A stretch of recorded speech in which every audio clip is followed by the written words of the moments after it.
ಚಾಲಕನ ನಿರ್ಲಕ್ಷ್ಯಕ್ಕೆ ಸುಮಾರು 20ಕ್ಕೂ ಹೆಚ್ಚು ವಿದ್ಯುತ್ ಕಂಬಗಳು ಧರೆಗುರುಳಿದಂತಹ ಘಟನೆ ಬೆಂಗಳೂರಿನಲ್ಲಿ ನಡೆದಿದೆ. ಚಿಕ್ಕಬಾಣಾವರ ಹೆಸರುಘಟ್ಟ ಮುಖ್ಯ ರಸ್ತೆಯಲ್ಲಿ ಈ ಘಟನೆ.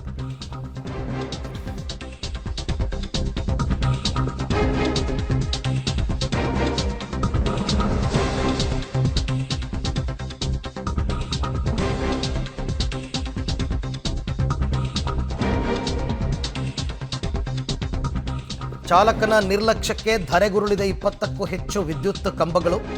ಬೆಂಗಳೂರಿನ ಚಿಕ್ಕಬಾಣಾವರ ಹೆಸರುಘಟ್ಟ ಮುಖ್ಯ ರಸ್ತೆಯಲ್ಲಿ ನಡೆದಿರತಕ್ಕಂಥ ಘಟನೆ ಮಧ್ಯರಾತ್ರಿ 1:30 ಸುಮಾರಿಗೆ ನಡೆದಿರತಕ್ಕಂತಹ ಘಟನೆ ಇದು. ತಡರಾತ್ರಿ ಹೆಂಗೆ ಅಂದರೆ ಮದ್ಯಪಾನ ಮಾಡಿ ಈ ಚಾಲಕ ಲಾರಿಯನ್ನು ಚಲಾಯಿಸಿದ್ದಾನೆ ಅಂತಕ್ಕಂಥ ಶಂಕೆ ವ್ಯಕ್ತವಾಗ್ತಾ ಇದೆ. ಈ ಎಂಸ್ಯಾಂಡ್ ಲಾರಿ ಚಾಲಕ ನಿದ್ದೆಗಣ್ಣಲ್ಲಿ ಟಿಪ್ಪರನ್ನು ಎತ್ತಿದ್ದಾನೆ. ಲಾರಿ ಟಾಪ್ಗೆ ವೈರ್ ಸಿಕ್ಕಾಕೊಂಡು ವಿದ್ಯುತ್ ಕಂಬಗಳೆಲ್ಲ ಧರೆಗುರುಳಿದೆ. ರಸ್ತೆ ತುಂಬೆಲ್ಲ ಬಿದ್ದಿದೆ ಲಾರಿಯಲ್ಲಿದ್ದಂತಹ ಎಂಸ್ಯಾಂಡು. JCB ಮೂಲಕ ಎಂಸ್ಯಾಂಡನ್ನು ತೆರವು ಕಾರ್ಯ ಕೂಡ ನಡೀತಾ ಇದೆ. ಅದೃಷ್ಟವಶಾತ್ ಮಧ್ಯರಾತ್ರಿ ಆಗಿರೋದ್ರಿಂದ ಯಾವುದೇ ಪ್ರಾಣಹಾನಿ ಸಂಭವಿಸಿಲ್ಲ. ಲಾರಿ ಚಾಲಕ ಮಣಿ ಚಿಕ್ಕಬಾಣಾವರ ಸಂಚಾರಿ ಪೊಲೀಸರು ಈತನನ್ನು ಈಗ ವಶಕ್ಕೆ ಪಡ್ಕೊಂಡಿದ್ದಾರೆ. ಅಂದರೆ ಆ ಟಾರ್ಪಲ್ಗೇನೋ ಒಂದು ವೈರ್ ಸಿಕ್ಕಾಕೊಂಡಿತ್ತು ಅನಿಸುತ್ತೆ. ಆ ವೈರು ಒಂದಕ್ಕೊಂದು ಕಂಬದಿಂದ ಕಂಬಕ್ಕೆ ಲಿಂಕ್ ಆಗಿರುತ್ತಲ್ಲ ಉದ್ದಕ್ಕೆ. ಸೊ ಒಂದು ಕಡೆ ಎಳೆದಾಗ ಸುಮಾರು 20ಕ್ಕೂ ಹೆಚ್ಚು ವಿದ್ಯುತ್ ಕಂಬಗಳು ಧರೆಗುರುಳಿರ್ತಕ್ಕಂಥ ಘಟನೆ ನಡೆದಿದೆ. ಸೊ ಈ ಭಾಗದಲ್ಲೆಲ್ಲ ಇವಾಗ ಕಂಪ್ಲೀಟ್ ವಿದ್ಯುತ್ ಆಫ್ ಆಗಿದೆ. ಎಲ್ಲೂ ಕೂಡ ಕರೆಂಟ್ ಇಲ್ಲ. ಚಿಕ್ಕಬಾಣಾವರ ಮತ್ತು ಹೆಸರುಘಟ್ಟ ರಸ್ತೆ ಏನಿದೆ ಆ ಮುಖ್ಯ ರಸ್ತೆಯಲ್ಲಿ. ಬಟ್ ಆ ಕಡೆಗೆ ಎಂಸ್ಯಾಂಡು ಹೋಯಿತು, ಈ ಕಡೆಗೆ ವಿದ್ಯುತ್ ಕಂಬಗಳು ಧರೆಗೆ ಬಿತ್ತು. ಆ ರೋಡ್ ಕ್ಲಿಯರ್ ಮಾಡಬೇಕು ಅಂತಂದರೆ ಈಗ ಎಂಸ್ಯಾಂಡ್ ಎಲ್ಲವನ್ನು JCB ತಂದು ಕ್ಲಿಯರ್ ಮಾಡ್ತಿದ್ದಾರೆ. ಮಧ್ಯರಾತ್ರಿ ಆಗಿರೋದ್ರಿಂದ ಅನಾಹುತಗಳು ತಪ್ಪಿವೆ. ಇಮಿಡಿಯೇಟಾಗಿ ಆ ವಿದ್ಯುತ್ ಲೈನ್ ಏನಿದೆ ಅದನ್ನು ಸಂಪರ್ಕ ಕಡಿತ ಮಾಡಿ ಈಗ ಇನ್ನೆಲ್ಲವನ್ನು ಮತ್ತೆ ರಿಪೇರಿ ಮಾಡಬೇಕು ಅನ್ನೋದಕ್ಕಿಂತ ಇದನ್ನು ತೆರವು ಮಾಡಬೇಕು. ಮುರಿದೋಗಿದೆ ಕೆಲವು ಕಂಬಗಳು.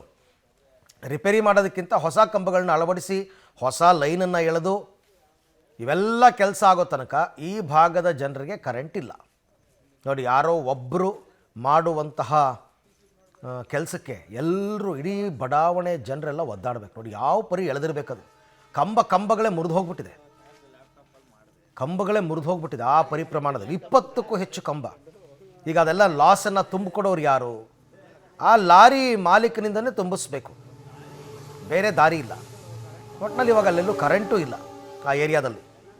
ಚಿಕ್ಕಬಾಣಾವರ ರೈಲ್ವೆ ಸ್ಟೇಷನ್ ಹತ್ತಿರಕ್ಕೆ ಬರುತ್ತಿದ್ದು. ಚಿಕ್ಕಬಾಣಾವರ ರೈಲ್ವೆ ಸ್ಟೇಷನ್ ಹೆಸರುಘಟ್ಟ, ಅಲ್ಲಿಂದ ಅಲ್ಲಿಗೆ ಹೋಗ್ತಕ್ಕಂಥ ಮುಖ್ಯ ರಸ್ತೆಯಲ್ಲಿ ನಡೆದಿರ್ತಕ್ಕಂಥ ಘಟನೆ ಮಧ್ಯರಾತ್ರಿ 1:30ಕ್ಕೆ ನಡೆದಿರ್ತಕ್ಕಂಥ ಘಟನೆ.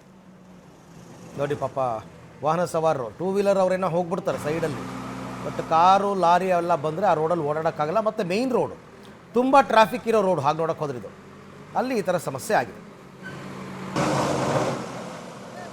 ಬೆಂಗಳೂರಿನ ಹೊರಭಾಗದಲ್ಲಿರುವಂಥ ಚಿಕ್ಕಬಾಣಾವರ ಸರ್ಕಲಲ್ಲಿ ಸುಮಾರು 20ಕ್ಕೂ ಹೆಚ್ಚು ವಿದ್ಯುತ್ ಕಂಬಗಳು ಧರೆಗುರುಳಿದಿರುವಂಥ ಘಟನೆ ನಡೆದಿರುವಂಥ ಕಾರಣ ಎಂಸ್ಯಾಂಡ್ ಲಾರಿ ಮಾಡಿದಂಥ ಎಡವಟ್ಟಿನಿಂದ ಸುಮಾರು 20ಕ್ಕೂ ಹೆಚ್ಚು ವಿದ್ಯುತ್ ಕಂಬಗಳು ಧರೆಗುರುಳಿದಿರುವಂಥದ್ದು. ಅದೃಷ್ಟವಶಾತ್ ಯಾವುದೇ ಪ್ರಾಣಹಾನಿ ಅಂತ ಘಟನೆಗಳು ವರದಿಯಾಗಿಲ್ಲ. ಆದರೆ ರಾತ್ರಿ 1 ಗಂಟೆ ಸುಮಾರಿಗೆ ಎಂಸ್ಯಾಂಡ್ ಲಾರಿ ಒಂದು ಹೋಗ್ತಿರುವಂಥ ಸಂದರ್ಭದಲ್ಲಿ ಆತನ ಎಡವಟ್ಟಿನಿಂದ ಸುಮಾರು ಏಕಾಏಕಿ 20ಕ್ಕೂ ಹೆಚ್ಚು ವಿದ್ಯುತ್ ಕಂಬಗಳು ಧರೆಗುರುಳಿದಿರುವಂಥದ್ದು ನಾನು ವಿಜುವಲ್ಸ್ಗಳಲ್ಲಿ ತೋರಿಸ್ತಾ ಇದ್ದೀನಿ. 1 ಗಂಟೆ ಸುಮಾರಿಗೆ ಈ ಒಂದು ಘಟನೆ ನಡೆದಿರುವಂಥದ್ದು.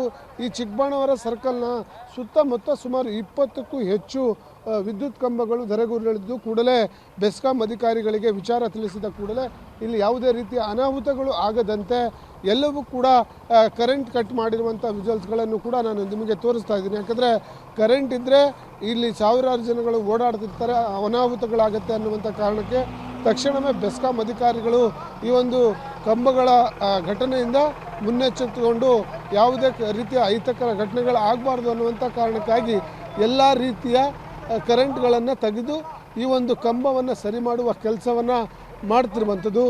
ಎಂಸ್ಯಾಂಡ್ ಲಾರಿಯವನ್ನ ಎಡವಟ್ಟಿನಿಂದ ಈ ಒಂದು ದೊಡ್ಡ ಘಟನೆ ಸಂಭವಿಸಿದೆ ಅನ್ನುವಂಥ ಮಾಹಿತಿ ಈಗ ಪ್ರಾಥಮಿಕವಾಗಿ ಗೊತ್ತಾಗಿರುವಂಥದ್ದು. ಹಾಗಾಗಿ ಈಗಾಗಲೇ ಏನು ಮುನ್ನೆಚ್ಚರಿಕಾ ಕ್ರಮಗಳನ್ನು ಕೈಗೊಳ್ಳಬೇಕು ಅವೆಲ್ಲವನ್ನು ಕೂಡ ಬೆಸ್ಕಾಂ ಅಧಿಕಾರಿಗಳು ಮಾಡಿರುವಂಥದ್ದು ನಾನು ವಿಜುವಲ್ಸ್ಗಳಲ್ಲಿ ತೋರಿಸ್ತಾ ಇದ್ದೀನಿ. ಮುಖ್ಯ ರಸ್ತೆಯಲ್ಲಿರುವಂಥ ಪ್ರತಿಯೊಂದು ಕಂಬಗಳು ಕೂಡ ಧರೆಗುರುಳಿದಿರುವಂಥದ್ದು. ಈಗಾಗಲೇ ಸಂಚಾರಿ ಪೊಲೀಸರು ಕೂಡ ಇಲ್ಲಿ ಬಂದು ಸ್ಥಳ ಪರಿಶೀಲನೆ ಮಾಡಿ ಅಲ್ಲಿ ಆಗಿರುವಂಥ ಅನಾಹುತವನ್ನು ಸರಿಪಡಿಸುವ ಕೆಲಸವನ್ನು ಮಾಡ್ತಿರುವಂಥದ್ದು ನಾನು ವಿಜುವಲ್ಸ್ಗಳಲ್ಲಿ ತೋರಿಸ್ತಾ ಇದ್ದೀನಿ. ಈಗಾಗಲೇ ಎಮ್ಸಾಂಡ್ ಲಾರಿ ಚಾಲಕನನ್ನು ವಶಕ್ಕೆ ಕೂಡ ಪಡೆದುಕೊಂಡಿದ್ದಾರೆ ಅನ್ನುವಂಥ ಮಾಹಿತಿ ಈಗ ಸದ್ಯಕ್ಕೆ ಲಭ್ಯವಾಗಿರುವಂಥದ್ದು. ಸುಮಾರು ಚಿಕ್ಕಬಾಣವರ ಸರ್ಕಲ್ನಲ್ಲಿ ಇರುವಂಥ ಎಲ್ಲ ಕಂಬಗಳು ಧರೆಗೆ ಉರುಳಲಿಕ್ಕೆ ಕಾರಣ ಏನು ಅನ್ನುವಂಥದ್ದನ್ನು ಪತ್ತೆ ಹಚ್ಚುವ ಕೆಲಸವನ್ನು ಮಾಡ್ತಿರುವಂಥದ್ದು. ಕ್ಯಾಮ್ರಾ ಪರ್ಸನ್ ಸಚಿನ್ ಜೊತೆ ನಾಗೇಶ್, ಪಬ್ಲಿಕ್ ಟಿವಿ, ಬೆಂಗಳೂರು.